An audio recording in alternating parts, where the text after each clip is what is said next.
do início agora. Sacanagem. Página 72, pessoas. Vamos lá então.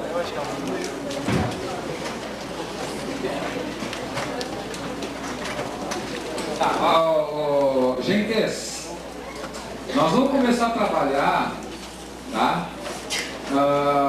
Sobre essa tal de organização do espaço geográfico, certo?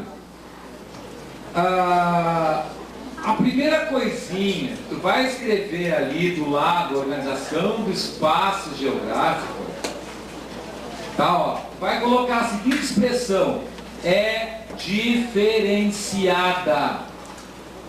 Anota assim: é diferenciada. A organização do espaço geográfico é diferenciada. Ai, cara, vão perguntar para mim que os povos nômades, a Revolução Neolítica, no vestibular qualquer vestibular em geografia? Não. Mas eu quero que vocês percebam por que essa organização desse espaço geográfico é uma coisa diferenciada, para desembocar exatamente nessa tal de globalização, que é a questão permanente, que é a questão extremamente constante em qualquer vestibular que vocês venham a fazer. Mas antes de começar a falar sobre isso, eu ia propor para vocês o seguinte: dá uma olhadinha na página, não sei qual também, o exercício não me permite. Cadê? Aqui, página 94, o exercício 46. Lá em cima, tá? Vocês têm 2 minutos e 34 segundos para fazer essa questão. 99 ou 2000, não estou lembrando agora certinho. Tá, ó. Foi questão da URGS. E está dentro daquele quadro que eu mostrei para vocês.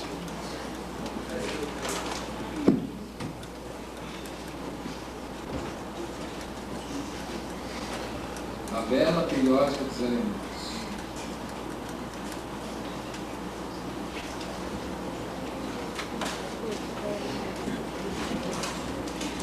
Olha aqui, ó. Tá, ó. Põe ali, não tá anotado, põe esse URG, tá, ó. Questão da URG. Olha só. E nós vamos fazer a questãozinha, certo? Aí a partir dessa questão nós vamos chegar a essa tal de globalização, então, para entender. Globalização e neoliberalismo são conceitos muito empregados atualmente nos mais variados eventos científicos e nos meios de comunicação. O que diz a questão? Exatamente como está ali. São os conceitos mais empregados atualmente em toda a questão de conferência, palestra, mídia, tudo mais. Globalização e neoliberalismo. Tem uma resposta a partir daqui? Obviamente que não, é só um introito. Muitas vezes na URGS acontece isso, te dão introdução. Depois, bom, quanto a isso, o que eu quero dizer? Olha lá. Considere a partir, então, disso, as afirmações abaixo. A partir do que? Disso, que globalização e neoliberalismo são os conceitos mais empregados, tal. Vamos lá. Os blocos regionais. Põe ele assim, econômicos em cima, tá? Ó, vamos dissecando cada questãozinha para ver como é que funciona a prova. Os blocos econômicos, enfim, tá? Como, por exemplo, o Mercado Comum do Sul, Mercosul. Vejam que não é Mercado do Cone Sul, nós vamos ver depois isso aí, Mercosul. A Associação dos Países do Pacífico, a APEC, e a União Europeia têm aberto seus mercados internos a outros blocos, para que o comércio mundial possibilite, sobretudo aos mais pobres, o acesso aos benefícios da livre concorrência. Eu não estudei, não entendo um ovo disso, mas estou fazendo a prova. Vou partir para o chute nessa afirmativa ou tenho condição de responder? Eu marcaria certa ou errada para ela. Vejam bem, ó. Está falando que os blocos econômicos têm aberto seus mercados internos para outros blocos. Internos. Não é isso que está me definindo a questão. O que está me definindo ali é o seguinte, está dizendo assim, ó, para que possibilite, sobretudo aos mais pobres, o acesso à livre concorrência. Gente, a livre concorrência é basicamente o quê? A iniciativa no mercado. Nós acabamos de ver que os mercados são diferenciados. Nós acabamos de ver que existe diferenciação na produção econômica. A gente olha aqui, ó. Eu posso dizer que é condição dos países ricos hoje abrir seus mercados para os países pobres para poder vender esses produtos? Quem vende para quem? Isso eu não estudei, mas eu estou lendo todo dia. Quem vende para quem? Quem vende o que para quem? Qual é a função? Nós vamos ver isso aqui durante agora nas próximas aulas. Qual é a função básica do país não desenvolvido, vamos dizer assim, não industrializado? Ele é grande fornecedor de quê no mercado mundial? Matéria-prima. País subdesenvolvido é grande, e subdesenvolvido aqui eu estou colocando no geral. Tá? O Brasil é um país industrializado, mas subdesenvolvido. País subdesenvolvido é fornecedor de matéria-prima e comprador de produtos industrializados.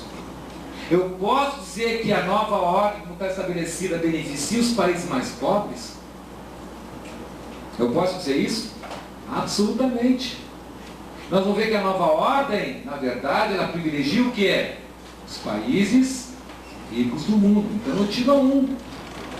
Olha só como a URGS pensa essa questão da globalização. Certo? O que está dizendo a afirmativa 1? A globalização não é para todos. Anota isso aí. Que é essa expressão que a URGS vai te trazer. A globalização não é para todos. Vai ter gente que vai levar vantagem, tem gente que não vai levar vantagem. Certo? A primeira ideia é essa. Ah, mas eu nem sei que é neoliberalismo, nem precisa saber dessa questão. Olha 2. Bom, a 1 está errada, né, nesse caso. Gente, a 1 está fora, a A está fora e a letra D também está fora. Vamos lá. Bem que na URGS não funciona como na PUC. Na PUC, às vezes, tu mata uma primeira afirmativa e tu consegue acertar a questão. Na URGS, normalmente, tem que ler as 3 afirmativas. As empresas transnacionais. Transnacional, quer dizer essa expressão? Trans, quer dizer o quê? Se na biologia tu aprende os sufixos, prefixos da vida, que também é importante. Trans significa através. Certo? A produção transnacional nos países mais diversos. Nós vamos ver depois de industrialização que a produção econômica hoje, industrial, não está mais restrita aos países que primeiro fizeram a Revolução Industrial, aos países mais desenvolvidos, certo? Mesmo que nós temos países subdesenvolvidos e industrializados. As empresas transnacionais vêm estabelecendo redes, cadeias de cooperação e alianças, o que caracteriza uma integração cada vez maior da economia mundial.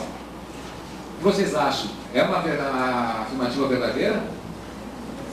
As empresas transnacionais que estão em vários países vêm estabelecendo cada vez mais redes, com a cadeia de cooperação, alianças.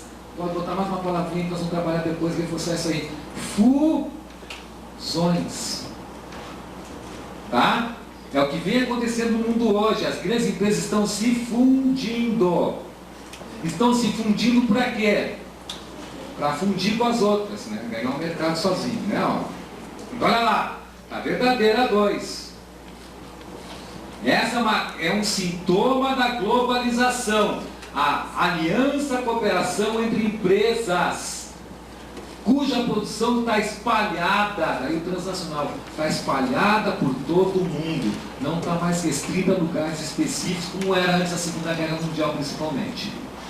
Então a 2 está certa. A 2 estando certa, gente, eliminei agora a letra C. É isto? Me sobrou a letra B e a letra E. Olha a letra E, a afirmativa 3 agora. 1 e a 2, tranquilo? Alguém não percebeu um detalhezinho na 1 e na 2? Então vamos lá. Olha a 3.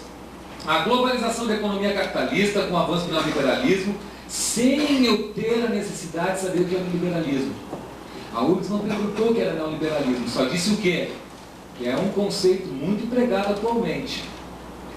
E é verdade, isso está na expressão da questão, né?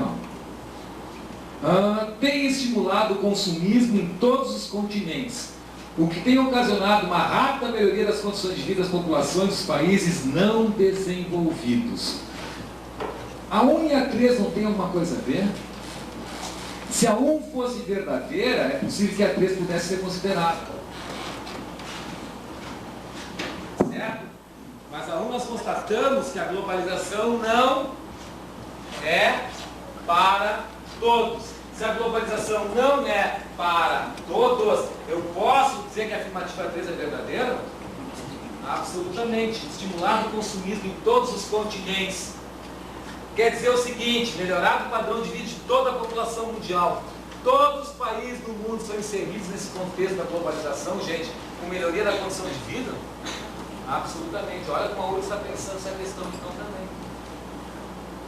Então a 1, a 3 reafirma a 1. A globalização não é para todos. Mas como é que nós chegamos a essa questão da globalização? Esse é o espírito, como a URGS pensa, e como eu disse para você no primeiro período. A prova da URGS é que baliza o parâmetro das outras provas de geografia aqui no Rio Grande do Sul. E o entendimento que a URGS dá para a globalização é exatamente esse. A globalização não é para todos. Leva isso para a prova, essa ideia para a prova, já resolve a questão só com isso aí. Sem necessidade de ficar decorando um monte de cataplasma de coisa. Tá? A URGS tem privilegiado muito exatamente isso, o raciocínio, tá? E trabalhar com as questões a 1 e a 3, gente. A 1 e a 3, de outra forma, elas se fundem, elas se complementam. Tá, ó. Certo? Então tu tem que ter esse raciocínio na prova um pouquinho. A 1 e a 3 eu estou vendo que a 1 e a 3 mais ou menos são iguais. Mas eu sei que a 1 está errada, então a 3 só pode estar errada. Vamos adiante. Volta lá então na página, sei lá qual. 72.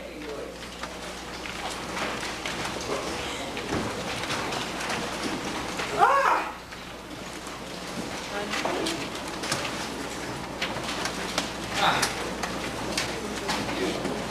Como é que está o ar? Mandar uns e-mails aqui, como é que está o ar? Tá frio. Tá frio? Tá frio? Então tá bom. Gente, trazem um casaquinho. Certo? Trazem um casaquinho.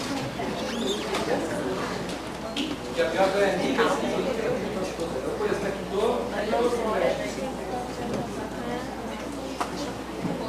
na frente está quente, né?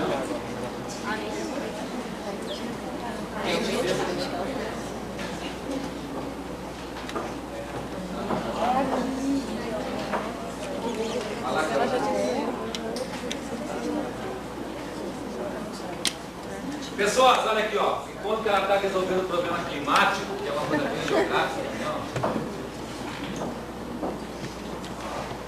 Olha só. Então nós vimos o seguinte: a organização do espaço geográfico. Esses espaços são diferenciados. O que é que torna esses espaços diferenciados? Como é que pode ter uma questão em cima disso? Em cima dessa simples ideia? Bom, olha aqui, ó. Tu acabou de ver duas coisas complementares. Primeiro, os espaços são o quê? Diferenciados. Qual é a outra expressão que nós colocamos na questãozinha agora? A globalização não é para todos. Bom, então complementa comigo. Se a globalização não é para todos, significa que esses espaços serão o quê? Diferentes. E o que é que pode definir toda essa questão do espaço ser diferente, dessa organização ser diferente? Então olha aqui, ó, discorrendo rapidamente aqui, ó, sobre essas organizações diferenciadas que nós temos no mundo. Olha só. Desde que o homem se conhece por gente, certo? Desde que se tornou o que é hoje, tá? Desde o início dos primórdios da humanidade, de onde veio para onde vai, certo? Agora olha só, a primeira situação do homem em contato com toda uma natureza da vida, tá? Como é que eram os povos nômades? Qual era a característica? Está ali escritinho, a gente vai poder dar uma olhadinha, mas rapidamente. Características dos povos nômades. Viviam do quê? caça, pesca, coleta. Primeira questão da prova de história da URGS, pré-história. Certo? Vou trabalhar isso aí depois na história. Então o homem é um ser nômade, vive da caça, da pesca, da coleta. Esgotaram-se os recursos numa área, o que ele faz? Vai adiante, daí a característica do seu nomadismo. Então imagina assim, ó, a grande área que essa população vive, se espalhando, vai se espalhando, cada vez mais. Aí então, um belo dia, não sei por que cargas d'água, alguém descobre qualquer coisa ali, brotando, germinando, dando no milho. Aí o cara prova e diz, pô, aí vem o fogo. E as tecnologias vão o que, gente? Constantemente transformando a sociedade, né? Os espaços. Quando o homem descobre a agricultura lá no Neolítico, uns 10 mil anos atrás, a primeira providência dele, qual vai ser? Ele não vai ser mais o cara que vai sair por aí, porque ele agora, olha só uma associação que eu posso começar a fazer a partir daí também. Já que a prova que existe exatamente esse tipo de postura, de associar coisas, olha só. No momento que o homem se fixa ao solo, ele está agora plantando. Mas olha bem, eu posso comparar as técnicas de cultivo há 10 mil anos atrás com as técnicas de cultivo de hoje? Aqui não. Os padrões tecnológicos são bem distintos, são bem diferentes, concorda? Tudo bem. Então, olha só. Então, o cara plantou, colheu, plantou, colheu. Ele começa a perceber, tá, ao longo do tempo, que a forma de produção tem que ser diferenciada. Ele começa a pensar em forma de produzir mais. Ele começa a pensar em forma de repor a fertilidade do solo. Ele começa a descobrir que a irrigação vai ser fundamental para a sua produção. Mas enquanto ele não percebe isso, esgota-se a terra. No que a terra esgota, ele vai ter que ir para outro lugar.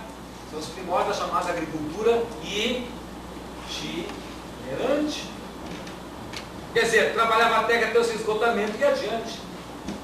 No momento que ele percebe que ele pode repor a fertilidade do solo, ele vai se fixar cada vez mais na terra. Ele vai deixando gradativamente ser nômade e vai se sedentarizar completamente. E essa sedentarização também é acompanhada de caça, pesca e coleta, para poder se viver de outras formas. Certo?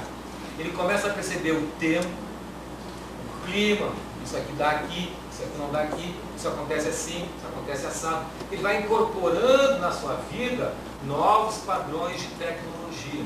A tecnologia cada vez tem a tendência de que, gente? De evolução, pela própria inteligência. Então o homem, gente, estabelece relações diferenciadas.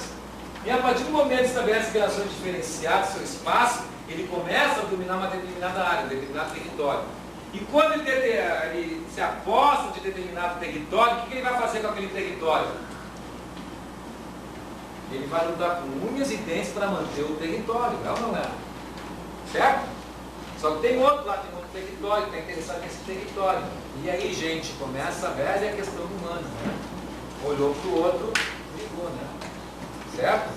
A partir do momento que o homem toma posse das coisas, ele vai defender essas coisas com sua vida. E as guerras começam. E vem guerra, e as guerras cada vez com padrões tecnológicos cada vez mais avançados, diferenciados. Somos civilizados, né, gente? Por isso que a gente faz guerra. Então, olha bem. Então, o homem vai estabelecendo essas relações, tá? Vai crescendo, vai evoluindo. Uma relação importante. No momento que o homem descobriu que pode repor a fertilidade do solo, ele consegue produzir mais alimento? Consegue ou não consegue? Óbvio, né? Ó, a revolução agrícola trouxe aumento da produção de alimentos. Se eu aumento a produção de alimentos, não me autoriza a dizer que eu consigo com isso alimentar mais gente? Se eu aumento a produção, eu posso alimentar mais gente? Claro que posso. É pela primeira vez, gente, que a espécie humana vai experimentar uma grande evolução também na sua população. Falei isso duas vezes. Quer dizer, é a primeira vez que vai experimentar um crescimento da população lá na Revolução Neolítica. Exatamente em função do quê? Em razão do quê? Do aumento da produção agrícola. uma primeira explosão demográfica, claro que nada comparado com a gente teve no século XIX e século XX, países subdesenvolvidos. Mas a primeira vez que a população mundial começa a crescer, está associada ao quê? A capacidade de produzir mais que o homem tem. Certo? Bom, então vai estabelecendo as relações, tal. E coisas vão acontecendo, até chegar a uma tal de Revolução Industrial. E a Revolução Industrial, como tu colocou ali em cima, a organização do espaço geográfico é diferenciada. Agora, quando chega na Revolução Industrial, o que acontece? Aprofundam-se as diferenças econômicas entre os países. Anota assim o que eu estou dizendo. Revolução Industrial. Aprofundam-se as diferenças econômicas entre os países. Por quê? Porque vai ter país que vai fazer a Revolução Industrial. E tem país que vai sofrer a ação dessa Revolução Industrial. Aprofundam-se as diferenças econômicas entre os países. Quer dizer, a partir daí, pessoas, a partir daí, começa a estabelecer a relação dos países hoje ditos desenvolvidos e os países subdesenvolvidos. Se eu posso dizer que é uma raiz assim, mais recente do desenvolvimento, do subdesenvolvimento, se dá a partir de quando? A partir da Revolução Industrial, a partir do século XVIII por todo o século XIX. Que é exatamente a partir desse momento que as relações econômicas vão se alterar. Claro que vem diante o seguinte, já sabe isso na história. Tá, o grande eixo comercial que nós temos no mundo qual é? Antes das grandes navegações. É o mar Mediterrâneo. O que acontece em 1453? Quem nasceu nessa data? Não é Tomás de Constantinopla? O que vai fazer com que o eixo econômico tenha se deslocado do Mediterrâneo para o Oceano Atlântico? O que vai ensejar o quê? As grandes navegações. Da onde, em princípio, quem leva vantagem são quem? Portugal e Espanha, que estão na boca do Atlântico. Mas que não vão lograr capitalizar, acumular capital como outros países da Europa. E por isso, quem vai fazer a Revolução Industrial primeiro vai ser a Inglaterra, depois ali a França, a Holanda, a Bélgica, assim por diante. Portugal e Espanha vão ficar só a ver navios passando pelos portos de Lisboa. Então vejam bem, tá? Esse país consegue estabelecer, quem faz a Revolução Industrial, tá? A partir do quê? Da acumulação de riquezas que se deu com o colonialismo, né? Vamos trabalhar com a vida, vou falar isso para vocês. Então essa acumulação de capitais, enquanto Portugal e Espanha, você sabe muito bem, ficavam preocupados em ter mais ouro nos seus tesouros do que aplicar isso em outros investimentos, na própria produção, Portugal e Espanha vão ficar mais nessa Revolução Industrial inicialmente, né? Mas vão ter um grande império, vamos dizer assim, nas Américas. Certo? Bom, e de total o que, gente? Total exploração das suas riquezas. Olha só uma associação importante para nós. O que eu estou falando é tudo de conhecimento de vocês. Mas como é que eu posso transformar isso aqui para a geografia, para a minha prova? Olha só. Bom, se esses países, gente, foram países que foram colonizados e explorados até os lugares do Nilo, fica claro o que é a função deles no mundo hoje. Desde aquele tempo são países que serviram para quê? Para abastecer de matérias-primas os países que primeiro fizeram a Revolução Industrial. Então, a partir desse momento, o que eu estabeleço? Olha, se esses países são países que foram voltados para a exploração econômica das suas riquezas, certo? São países que foram sugados das suas riquezas naturais a fim de atender de matéria-prima os principais países industrializados do mundo. O que vão se tornar então o que no mundo na relação econômica? Mesmo que se industrializem, países ditos subdesenvolvidos, cuja função do mundo qual é? Produzir matérias. Isso eu já vou levar para a prova. Eu sei que o país subdesenvolvido tem uma função clara no mundo, produtor de matéria-prima, mesmo que seja industrializado. Isso eu já posso levar para a prova. Daí que eu posso responder aquela questãozinha que nós fizemos agora, 46. Exatamente por existir essa diferenciação, eu não posso dizer que os países então têm o mesmo patamar econômico. E por que não tem um patamar econômico igual? Porque a sua evolução econômica se deu de forma distinta. Aí então vai indo, a Revolução Industrial aprofundou a diferença econômica entre os países e tudo mais. A Revolução Industrial, gente, trouxe, ó, um rápido das palavrinhas pinceladas. A Revolução Industrial levou ao que, gente? Aquelas guerras que nós vemos lá nos primórdios da humanidade, de defesa do território, de exploração de outros territórios, seria afirmo agora, claro, no outro patamar tecnológico. Né? Por que a Primeira e a Segunda Guerra, gente? Essa questão imperialista, né? Ó. Nem falo mais essa frase, mas olha só. Gente,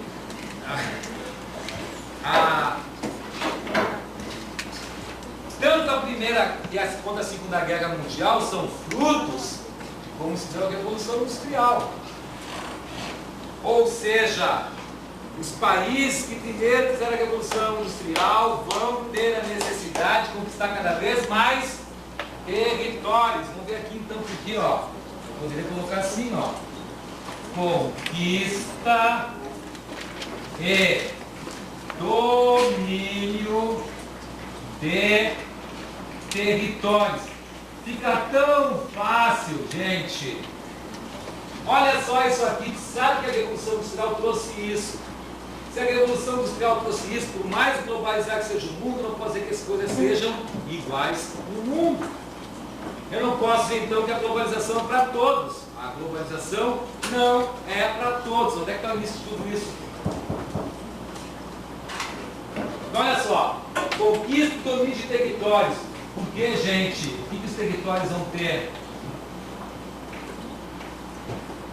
Além de matéria-prima, também são potenciais mercados consumidores. Então, pense assim comigo. Um país, quanto mais tiver influência pelo mundo, não pode ser um país que vai se tornar mais rico e hegemônico, dominante no espaço mundial? Isso me autoriza a dizer isso? O que vocês acham? Podemos chegar a essa conclusão? Sem dúvida, né? Olha aqui, ó. Quanto mais eu conseguir dominar de territórios que me forneçam as matérias-primas necessárias para o meu mercado, e eu possa, com essas matérias-primas, conquistar novos mercados, mais rico eu vou ser. Certo? Pois bem, gente, isso aqui levou ao quê? A duas guerras. Primeira Guerra Mundial, Segunda Guerra Mundial, a Alemanha pensava no tal de espaço vital, a Alemanha queria ser o grande país dentro da Europa, a Inglaterra entrava em choque, França, Itália, tudo mais, gente, acabou dando, né? O próprio Oceano Pacífico, que era a última área a ser dividida no mundo, foi alvo de interesse de quem? Japoneses e as guerras, gente, elas servem para quê? Né? As guerras servem para alimentar a indústria armamentista, né, gente? Então, esquece que vai acabar a guerra no mundo. Não, esquece que vai acabar a guerra no mundo. Nós não precisamos entrar em guerra, a gente tem que assistir camarote, nós vamos se matando. Mas olha só, tá, ó, a Revolução Industrial traz uma diferenciação econômica, traz ou não traz? Países envolvidos com desenvolvidos. As guerras, a partir daqui, gente, nós vamos ter um pós-guerra. Um pós-Segunda Guerra Mundial. Olha aqui agora o que vai acontecer aqui no pós-Segunda Guerra Mundial. Essa história recente toda. Segunda Guerra Mundial. Fim da Segunda Guerra Mundial. Bombinha lá em Nagasaki, Hiroshima da vida. Uma coisa assim tremendamente necessária, né, gente? O Japão estava assim, ó, com toda a força do mundo para acabar com os Estados Unidos naquela época de 45. Ó, em agosto de 45. Se os Estados Unidos não tivessem jogado a bomba, o Japão ganhava a guerra. É ou não é? Tudo pronto, o Japão ganha a guerra. Né? Não, botar a bomba, senão os caras acabam com a gente. Tá certo. Olha só. O que vai acontecer aqui? Pós-Segunda Guerra Mundial, dois países saem completamente fortalecidos da Segunda Guerra Mundial. Em outras palavras, a ex-União Soviética e o atual Estados Unidos. Então, olha só. União Soviética, Estados Unidos. A União Soviética compondo o bloco do leste. Os Estados Unidos compondo o bloco do Oeste. Em outras palavras, o mundo do socialismo, o mundo do capitalismo. Grande novidade que eu estou dizendo para vocês aqui. Né? Ninguém sabe isso aqui. Mas eu quero chegar no quê? Nessa tal de nova ordem. Né? Olha só. Olha bem aqui agora. Isso aqui vai ser chamado mundo bipolar.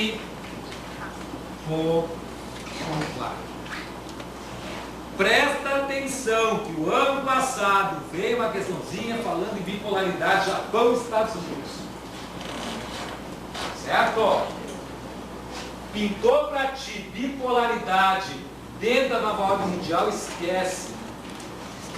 A bipolaridade ela vai até quando?